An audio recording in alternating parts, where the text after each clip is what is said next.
I didn't notice any fatigue until maybe about mile 18 is when I'm like, oh, I'm, a little bit slowing down. And then got to that same aid station at mile 20. And then that's when the most exciting, hardest part of the race came.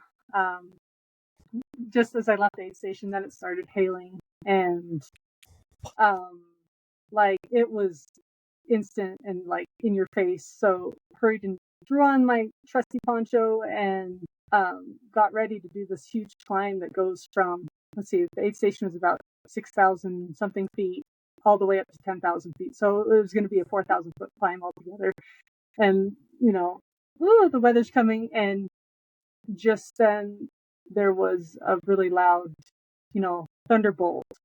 And I was just picturing getting up to above the tree line and having another thunderstorm come. What do you do when you're up above the tree line and are trekking poles metal? Like, is it gonna? Am I gonna get struck? Like, should I ditch my trekking poles to to be safer? This is your host Brendan, and you're listening to the Ordinary to Ultra podcast.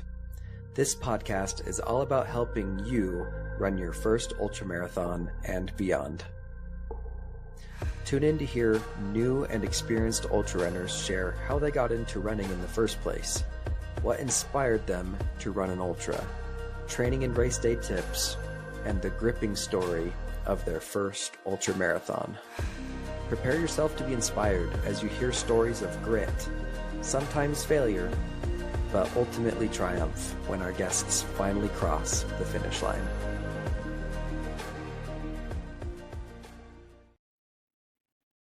Hey Katrina, thanks so much for being here today with me. Super excited to talk about how you got into running and your recent 50K. It's going to be sweet. Yeah, thank you. So, Katrina, before we get into your past, into your running history, I'd love to ask you just a little bit more about yourself, like how old you are, if you have a family, what your family looks like, where you live, what you do, that sort of stuff. So I'm 39 and I live in Lehi, Utah, which is a suburb south of Salt Lake City. And I live with my husband of 17 years. And I am a full-time mom to 5 kids. And the oldest is 15 and the youngest is going to be turning 3 in a month. Oh my goodness. That's a spread. Yes, it is a spread. So I'm doing all the teenager stuff and all the toddler stuff in between. So yeah. Have you like the last one's potty trained? Yeah. So at least not yet. Not yet. Oh my goodness. The hurdles. That would be a great one. Wouldn't that be nice? Dang, yeah. And the teenager stuff. Did you say the oldest is a boy or a girl? It's a boy. A boy. Yeah, okay. Is he giving you trouble? Is he a good kid? I don't know what's going on. He is like the dream teenage boy. He is so sweet and good. So yeah. That's good. Nice. Can make it easy for you because then the middle ones and the younger ones will give you your your run for your money. Exactly. Well, fun. You got a nice big family. You're in Lehi. I don't know if we've talked about this, but I am from Highland, so right next to you. They're like next door neighbor city towns. So that's cool. Do you live like next to Thanksgiving Point or I live like actually kind of down by the lake, so unfortunately not. Oh, Utah, like Utah Lake? Yes. So not Okay. super close to mountains and trails. I have to drive. Yeah, that's a thing. How long? It's about 15 minutes to get to like Traverse Mountain trails or to the Eagle Mountain Trail system.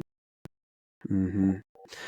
Yeah, I was gonna say like that's not super close to the American Fork Canyon, so you're probably not going up there during the week. But good. It's good that you have some stuff like 15 minutes away. I'm similar. Got like 10-minute away stuff over here in Hiram, Utah. Well, that's cool. fun that you're from nearby where I was. Okay, let's do this thing. So Katrina, when was it that you started getting into running, and what got you into it in the first place? So I come from a running family. Okay. The youngest of 5 kids, and so my big sisters are twins. They started doing high school track and cross country, and that kind of just trickled down to all of us. So I grew up doing 5Ks and did track and cross country in high school, and then in college I started to do longer distances, 10Ks and a couple half marathons, and then I did my first full marathon, first and only, right, road marathon. It's actually the top of Utah marathon back when it came down Blacksmith Fork Canyon. Yeah. Oh my goodness. Yeah, that Cool. was that was kind of a fun experience for a young, inexperienced me. But what took you up there? I'm just curious. So I ran that with my sister, and she lives in Logan. So okay. yeah, we kind of couldn't really train together because we lived in different cities, but we did it together and ran most of it together. She had to lead me a few miles from the finish line because I hit that wall, and so she beat me for I don't know how many minutes, but yeah. That wall, it's real. How old were you when you ran that marathon? Oh, that's a good question. I was probably around 20. 20. Awesome. Nice. Okay, so you ran this marathon, and so you were getting up in distances. First off, I just wanted to say it's cool that you were raised in it, and you're still doing it. That's impressive. A lot of people like get the burnout, and they're like, "No, I'm never running ever again," because track gave them PTSD or something. But good for you. It's always been a fun, enjoyable thing. Nice. So then, I guess the rest of the story is after I started having kids, I would use a race to kind of get back in shape after each kid. So usually a half marathon. So that's not like a couple months after a kid. That was 18 months, 2 years after a kid. Then had to get back in shape. So. You used the half marathon to do it. Sweet. And yeah, you do one in between each kid? I was thinking about it. I think I did. Nice. And then the last 2 kids is kind of a different story, which is when we get into trail running and ultra running. So. Ooh, nice. Yeah, tell me about that. Well, first I wanted to ask, what half marathons were you doing? Was it like the same one or different half marathons or? Yeah, I like always to do something new or different. That's for trails, that's for races, anything. So I think I did the Nebo half, I did the Moab half that's in March. I'm pretty sure I did is it the Timpanogos half that comes down Provo Canyon and ends to Nuevo Provo? Maybe. Trying to think what are the other ones in there. Those would be those 3. Boy, that's a long time ago. Yeah, don't worry about it if you can't remember, but very cool. I love that, doing different ones. Okay, and then the last 2 kids, you started getting into trail running. Yeah. Yeah. Well, so trail running's always been kind of something we've done. My dad was really big into hiking. So with running, we also did a lot of hiking, and it would be kind of a natural thing to hike up the mountain and then run down it. Or so in college, I would, with my running, some of my running would just be on trails. So I've always done trail running. But the ultra running, that's a different animal altogether. That's true. So yes, so you've been doing trail running for a long time, but yes, when did ultra running get on your radar? So I mean, I think I'm like everybody that I read Born to Run. Born to Run. That is funny that you say that. I think everybody's But when I read it, it didn't really make me think, oh, I want to go run an ultramarathon. It made me, go run barefoot a little bit more. But it wasn't until actually I was watching on Netflix, they had a few documentaries about ultra running. One was about the Barkley marathons. And like that just captured my, fancy so much. I'm like, oh, that is so cool to challenge yourself that way. And so about that time, my brother, who lives in Lehigh too, he started working towards running an ultra.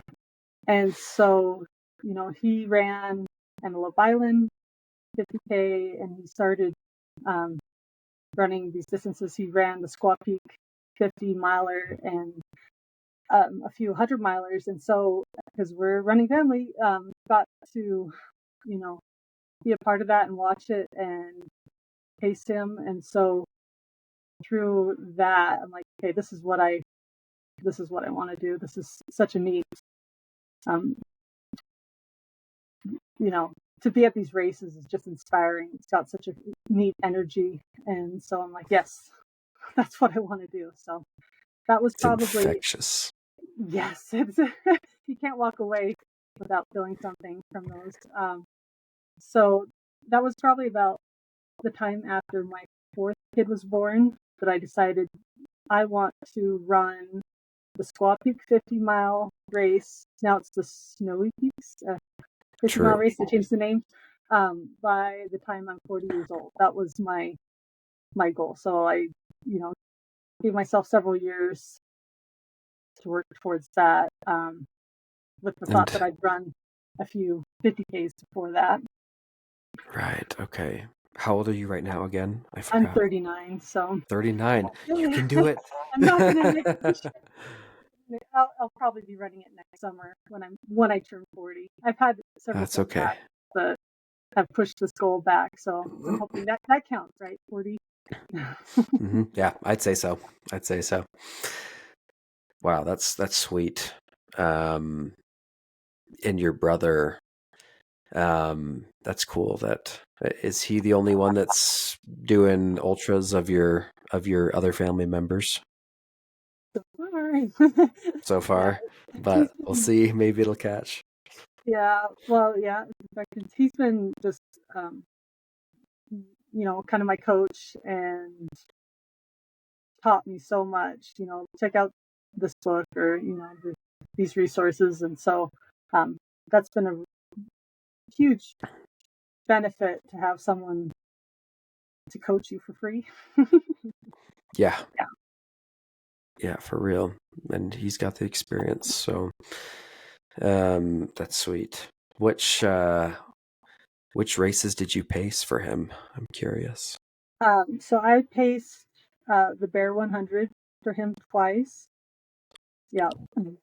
That's sweet. And the big one was last September.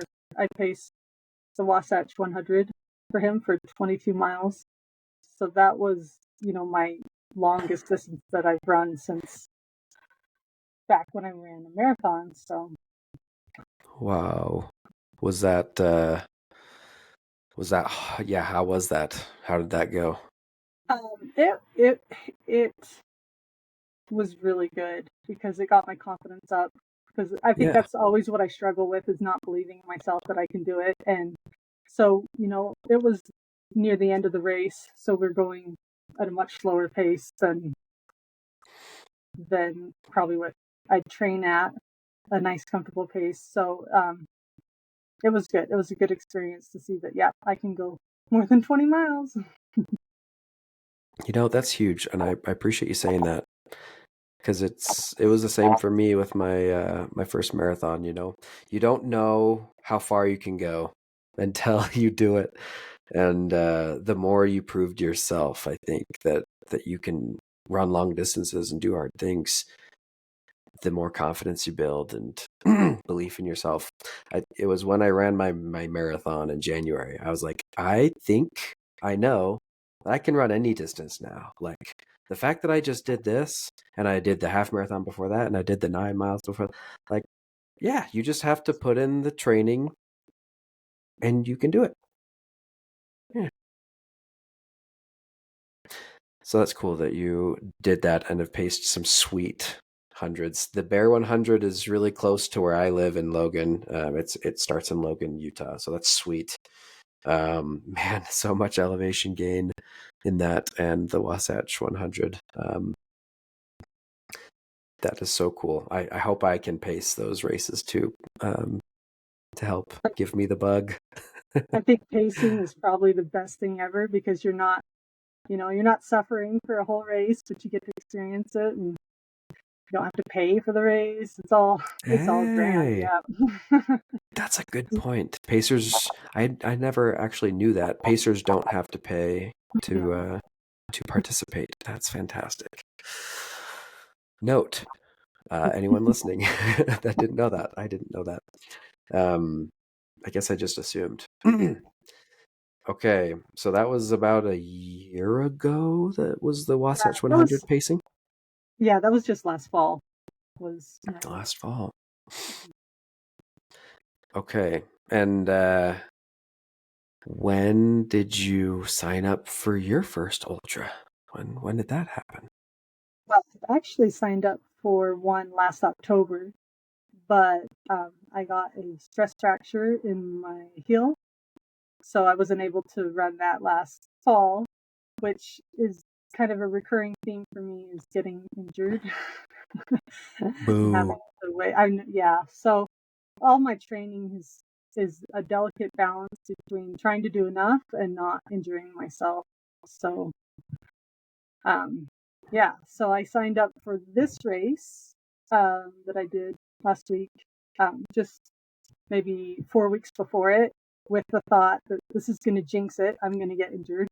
And I'm not going to be able to run it. Okay.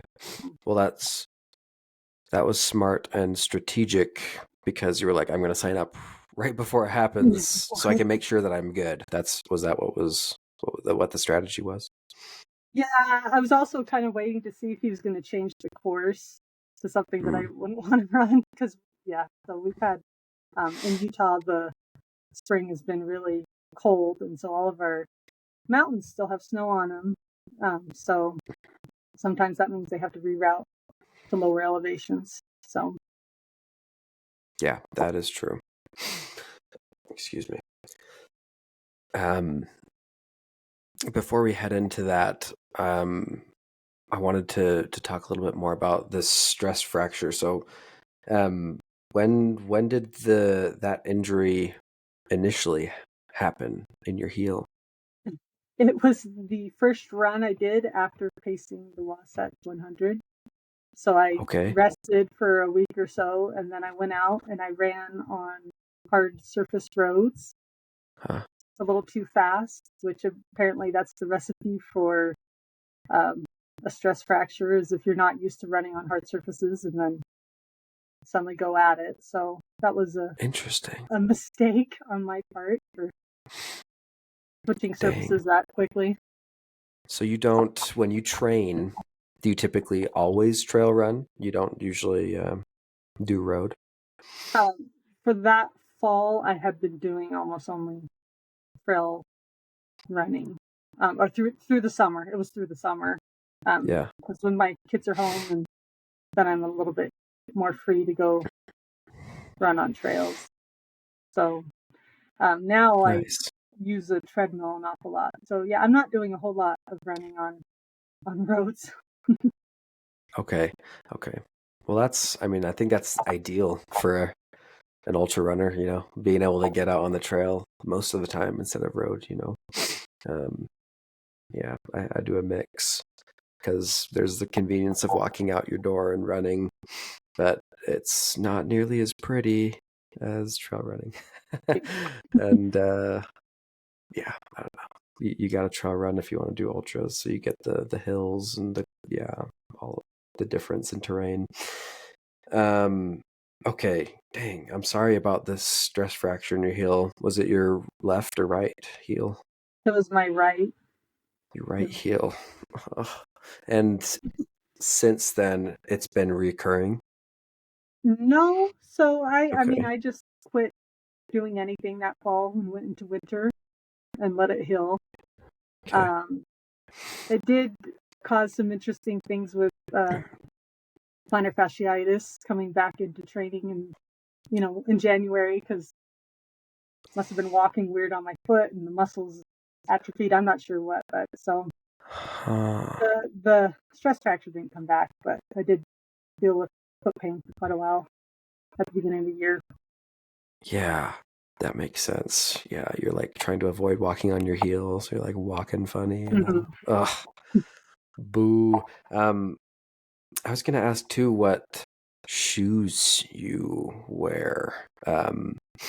Do you do the super cushy Hokas, or do you do the zero drop sort of shoes? What? No, I can't. I'm too old to do zero drops. No.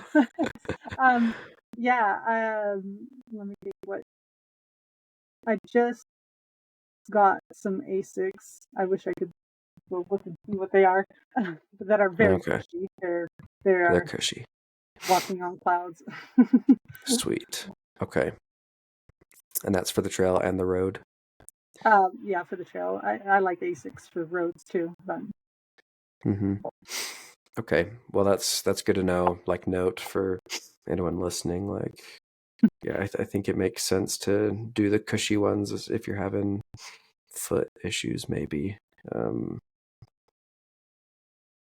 I love the Hokas because I like the squishiness. I think that helped when I first started running because I had tendonitis and knee pain, and the Hokas, like the minute I put those on, the pain was gone or severely reduced. Anyway, so I like that personally. Okay. So you're dealing with this, your stress fractures, like probably better by the end of winter, spring, but you've got this plantar stuff and you're like, what'd you do to like I just fix that? I just ran through it. Okay. I mean, you do the stretching and massaging it, but really, that was the advice I got: is that just keep running through it. So, and it did eventually go away. It probably took about 2 months for it to just go away. You're a strong human. So many people would have been like, well, it was fun. I guess Yeah, I'm good now. I was determined. You were determined, is that what you said? Yes. Mm-hmm. Well, thank goodness. So I'd like to ask, I have several things on my mind. One is I want to ask about your training now for your 50K and what that looked like. And like how many miles you were putting in, if you did any specific plan, like if you can remember what you were doing. I'd love to have you share it so other people can know what worked for you, if it worked. And then also about your kids, like, how do you make training happen with your kids? Yeah, would love to hear about it. So I do almost all of my training has to happen early in the morning so that I'm done and can get kids ready for school and get them to school. So for this race that I did, I spent a lot of my training on my treadmill in my basement because it was winter and miserable and really easy to just hop upstairs and take the kid to school if I needed to. And so I did try and get um, at least two, as was getting closer to the race, at least two of my runs actually on trails, um, which maybe later I'll mention that I'm wondering if that wasn't quite enough when I actually got to my race. But Okay. it did. So usually so my training plan, I don't really go for mileage as much as time on feet. Okay. So the goal was to have a base. So for about 2 months, I think I was doing about 4 to 5 hours a week of running. And then I just gradually built up over time to get to 6 and 7 hours a week of running, which near the peak did turn out to be around 30 miles. And so I would usually run 4 days a week, and I would do Monday, Wednesday, Thursday, and a long run on Saturday. And I just had to be really conscientious of what my body is doing. I really need like rest days. I can tell if I do too many days in a row that I feel vulnerable for getting injured. So I also, for my long runs, it was important to not go longer than 3 hours. And that comes from the Science of Ultra guy. I'm not sure if you're familiar with his work. That But podcast? yes. Yeah, I haven't listened to it, but I've seen it. And basically the idea is that after about 3 hours, what you're getting out of the run is kind of going down and your risk of injury is going up. So I kind of stuck to that religiously to not, because it's tempting to go, I'm going to go do a 4-hour run. And that seemed to help me not get injured quite as much as in the past. That's a sweet rule. I like it. I think I've heard something similar before. It's like diminishing returns. Yes, exactly. After 3 hours, your returns are little and your risk is high. That's good advice. So that was the plan. And that's what you were doing leading up to the 50K. And okay, let's talk about the 50K. So what was it? What was it called? When?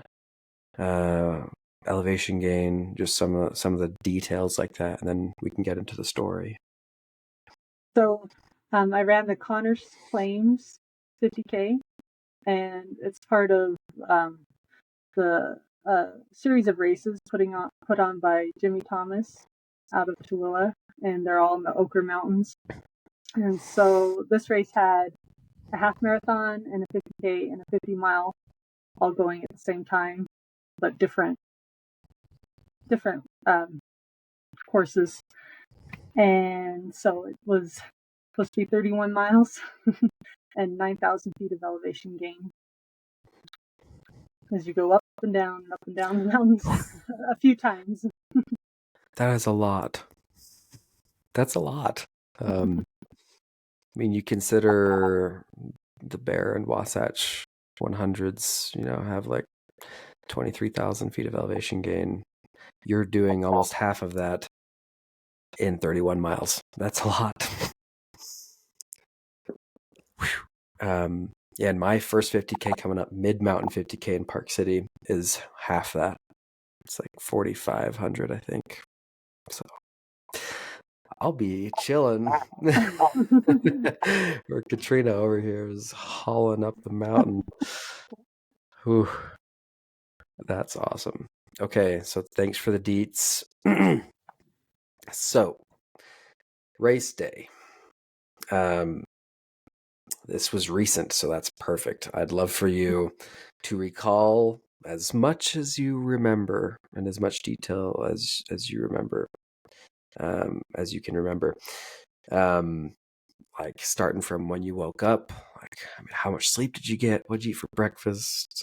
How did you feel? And then, race start, what the situation was like, from race start throughout the race, what the weather was like, how you were feeling at different points that you remember, anything memorable until you reach the finish line.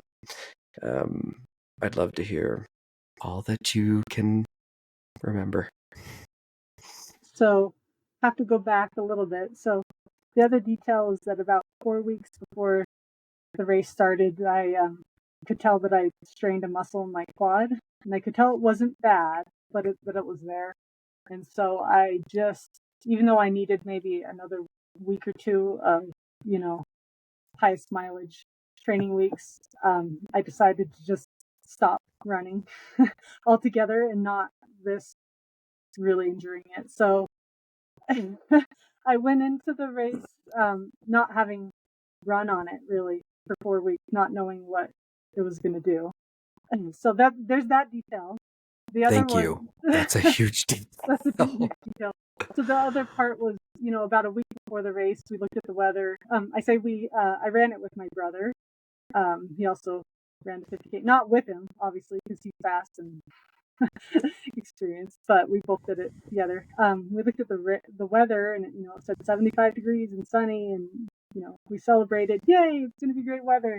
And then just a couple days before the race, looked at the weather again, and it was all kinds of rain and cold and thunderstorms, and so that really impacted the race, was the weather.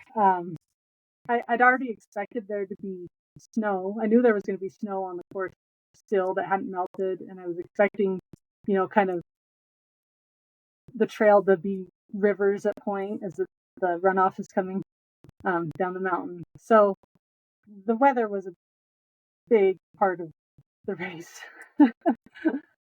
So the morning, let's see, you asked how much sleep I got. I am surprised how much sleep I got. I think as I'm getting older, I'm just tired, and it's easy to sleep even when something exciting's happening in the morning. So I slept pretty good. Nice. My brother gave me a ride to the race, and for breakfast I had a chocolate chip zucchini muffin that I made the evening before. That was delicious. Let's see. So at the start line, it was actually pretty warm, and so it was kind of hard to decide, okay, what to wear, what to put in the drop bag. And so that was my first mistake, was to assume that it was going to stay that warm for long. So I put my mittens and my long sleeve shirt into the drop bag for later. So the race started, first time running on my leg, and I'm feeling my quad muscle, and I can tell that there's, it's not running like it should. So I started out I started out slow. That was the plan. This was going to be slow. That was some advice my brother gave me in the car on the way to the race. Is something Jeff Browning said, is that, a race is like putting peanut butter on a piece of bread. You got to spread it out even over. So don't go super hard and fast at the beginning. You got to have enough peanut butter to last the whole race. So that was my plan, was, this is going to be a slow day, just to make sure that I had enough in me. So yeah, started out slow, watched everyone run down the road in front of me going their faster pace, and I just did my thing from there. For the rest of the race, I was at the back and by myself. There was a few points where I crossed paths with other runners, the 50 milers. But yeah, I got good and comfortable on my own. So I think probably half an hour into the race, it started drizzling, and that turned into full-on raining. So I pulled out a poncho, which, just a regular poncho, and it turned out to be the best gear ever. My life-saving gear was that silly poncho, but I, looked pretty silly running in, but effective though. Yeah, it was surprising because it didn't get hot because air flew through it. So so do you think that was a better call than like a rain jacket or something like that? Maybe. You'll have to ask some of the rain jacket people, but it worked for me. Sweet. Yeah. So throughout the race, that was kind of a theme of pulling out a poncho, putting it back in, and all of that, I think, added quite a bit of time to my overall time, just dealing with clothing and socks and things like that. So the first climb, the first river climb started going up. It had been raining. I'm not sure what the top elevation, maybe it was about up to 8,600 feet. somewhere around there. Not the highest point of the race at all, but going up that climb, it was muddy and slick, and so you're kind of, if it wasn't for my trekking poles, you'd just be grabbing onto, bushes or anything trying to get up this steep incline.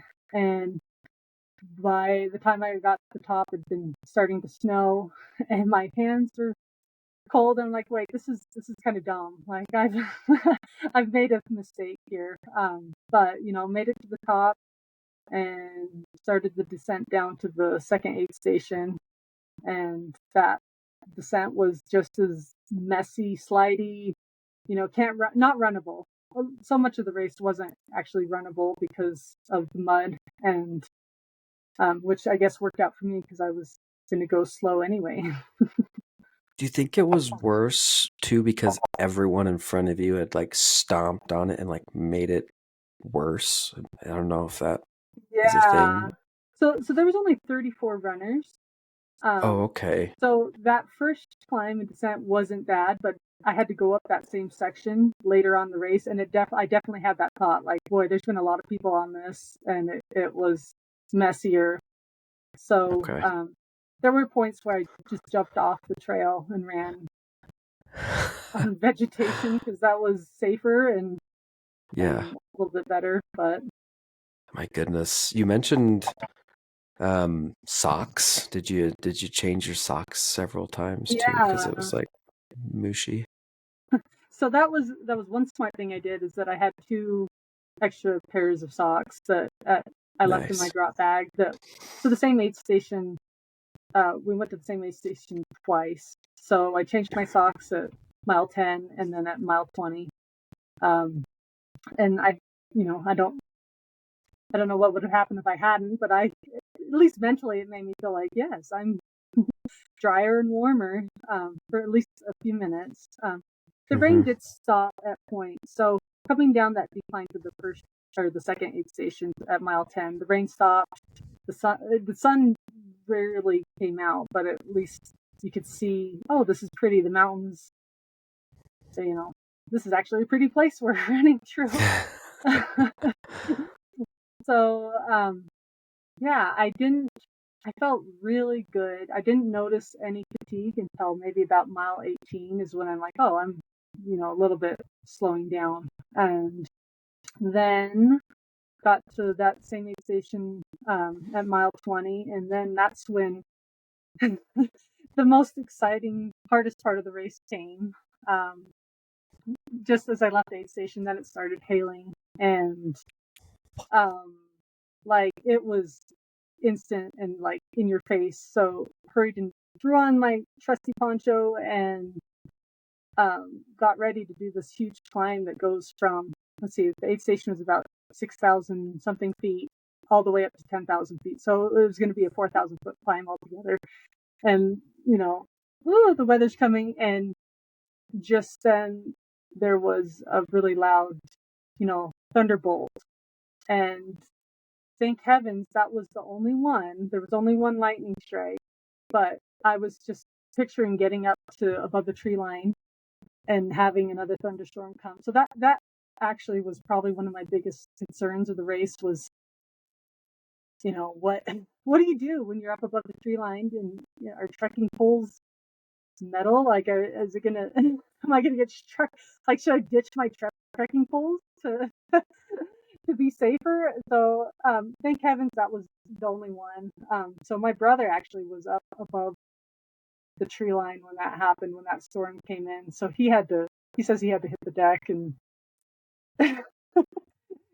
he was up above where there were trees. So that was pretty intense. It wasn't, none of these storms were super long. They passed by. So I, did this 4,000 feet climb up the muddy, slippery, up and then across some snowfields. And then Jimmy had us do this last climb up to Bald Mountain East, which was like a 700 foot climb, and it's less than a half mile. It's just insanely steep. And, he says he did it so that we could have these great views. But on that day, it was just the weather. You couldn't see much, but that took me forever to get up that because I was just breathing. The elevation really got to me. And so made it. There was a aid station worker at the top that was cheering me on, which was I appreciated because you got to show off for someone at the top. Got to keep going. How far was that aid station? So that would have been at about mile 24, around mile 24. So after you came to the top of that peak, you had to come down. So this is off trail too. You had to come down, and that was probably my lowest moment. Was coming down off of that because my quad. Well, I should say my quad was doing great for a lot of it. Oh yeah. Like it finally warmed up. It was just on the downhill that I could tell something was wrong. But on that descent was so steep and the rocks were so slippery that I was a little worried about it because it was clear it wasn't working. But dang. Yeah. I'm glad the leg was doing good though, especially considering the no running for a month. It's kind of a miracle crazy. Actually that it held up. But and can I ask too, at this last aid station, was that the last aid station? Yeah, so that's the Commodore aid station. It's the last one. And did they say mile 24? Yeah. Okay. Did they say anything about your time? Like, hey, you need to speed up, or did any of that happen, or did they not say anything? Kind of the opposite. They're like, "Do you want to sit down and rest?" And I'm like, "No, I've got to." Nice. I've got to. So I'm like, "Help me do the math." I've got, I kind of knew that I was at least an hour longer than I estimated getting to there. So I couldn't, you can't do math when you're running. I don't know what that's about, but so I realized, no, I've got enough time to finish this, but I've got to move. So I did. There was one very last climb out of that aid station that was only about 300 feet of elevation gain, which it's really sadistic.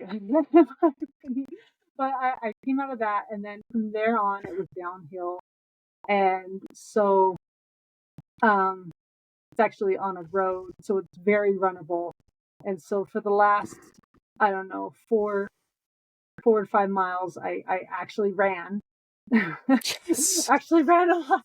And so I'm like, oh boy, I had to move though to make sure I'm going to make this cutoff. I can't lollygag. So, yeah. So I went down that road faster than I started the race. Wow. And then coming to the finish line, I had about 50 minutes to spare, and I thought, maybe I'll be kind of emotional finally achieving this goal of running an ultra. And I caught sight of my kids at the finish line, and I did get choked up then. I'm like, oh, I want to see my kids. But then I, got it together and was able to what felt like a sprint. I'm sure it was pretty slow. Sprint across the finish line, and I think I had 17 minutes to spare before the 12-hour cutoff. Let's go. You mentioned getting a little choked up. Yeah, when you crossed the finish line, were you like feeling the immense satisfaction of having done something so hard, or were you just so tired you were like, I am never doing this again, this was terrible? Like what was your head doing at that time? What did I feel? It felt amazing. Really, it felt amazing to have accomplished it, and surprisingly, it wasn't as hard as I thought it would be. That sounds really funny, but they talk about pain cave and just really having to dig deep. And I think I just went slow enough the whole race that I never actually got to that point. I mean, I was definitely tired, but it was just really encouraging that, like, yes, I can handle this. I can do this. It's actually something I probably could train and get a little better at, so that I'm not so close to a cutoff or the last person in the race. So. Nice. We talked earlier about like developing that confidence by completing distances, right? So you completed this, you did it. Do you feel more confident in your ability to do another 50K or even, a 50 miler, like you said, by your 40th birthday? Like, do you feel more confident about that? Yes. Now I can see how a 50 miler is very attainable. Let's And go. yeah. Yeah. And so I think, throughout this whole process, I just, you just keep learning from mistakes. And I've, throughout I've learned a lot, and I think got a lot more that I can improve. But yeah, no, I think I can do it if I don't get injured. But yeah. Yes, we're gonna knock on some wood. I got a wood desk right here. That your heel stays good and your foot and your thigh. Hopefully that your quad gets figured out. How's that feeling lately? For the first couple days after the race, it was just everything was so sore, kind of comical going down steps or up steps. But walking is fine. So we'll see. I'm giving myself another week or so to even think about trying to run on it, but might need more. Yeah, I get that. Yeah, no, I'm picturing someone like doing the awkward hobble down the stairs because it like hurts so bad to like bend your leg and use quads to ascend or descend stairs. That's definitely what a training mistake I made, is that I didn't run downhill enough. I did a lot of climbing uphill, especially on my treadmill, but like I need to, in the future, I definitely need to run downhill a lot more. The impact. And you felt that in your quads the most? Yeah. Interesting. Did your joints hold up pretty good? Your knees and ankles? Like, how were those feeling? Surprisingly, yeah. Oh, nice. Yeah. In my hiking days, it was always the knees that hurt, after a really long hike. But since trail running, I don't know if it was just building up the muscles, like my knees don't hurt anymore. Yeah. Side note, all of your friends, that are like, oh, I can't run, my knees hurt. I'm like, actually, if you run, your knees will stop hurting. You just have to build muscles. Anyway, there you go. My gripe. That is awesome. Congratulations on finishing your 50K. That's huge. And in those conditions. Yeah, you've scared me of that race. I don't know that I want to do that one. I think it's probably a fluke thing. That's not a typical weather for us at late May. I mean, in Utah, you just don't know with May. So I just don't know that I want to even mess with that. But there don't seem to be many. Maybe I'm wrong. It doesn't seem to me that there's many races in the middle of the summer. No, there's like all of the 100 milers in September, and maybe there's some in the middle, but not much. Anyway, so have you signed up for your next race? No, but I'm, eyeing one. Looking at the DC Peaks 50. They started a 50K that, so in October, I think that would be a race to try for a second 50K. Mm-hmm. That's funny because I was just looking today at races and I saw that one. I saw the 50 miler because I was like, I might want to do a 50 miler this year because I'll already be trained hypothetically by doing the 50K. So it's like, well, I might as well do a 50 miler like a few months after that. But I'll have a newborn and I just don't know. Anyway, Oh, that's a congratulations. thank you. I don't mean to make this about me, but yeah, No, babies that are wonderful. babies are wonderful. So I might have to push that off. But in any case, that's awesome. I hope that works out, that 50K or some other race. But in any case,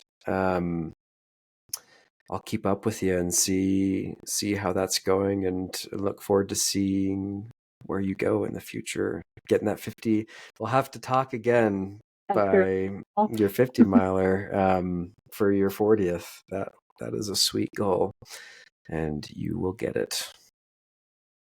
thank You you. got this. Yeah, Katrina.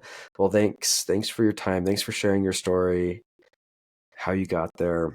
It was inspirational. If I could ask one more thing, I'd like for you to share with everyone. Picture the newbie out there that's thinking about signing up for their first 50K. They are where you were just a month ago, or even a few months ago before you signed up. What final advice would you give that person?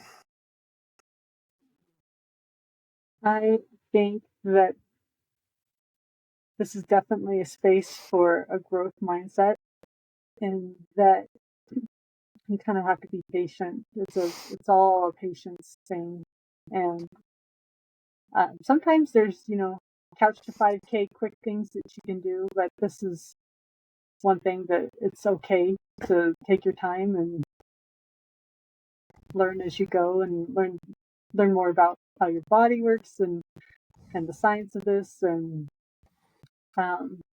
it's okay to fail. It's okay to fail and get back up and try something different, and you'll be all the better for it. Well said. Thanks, Katrina. I appreciate it. Thank you.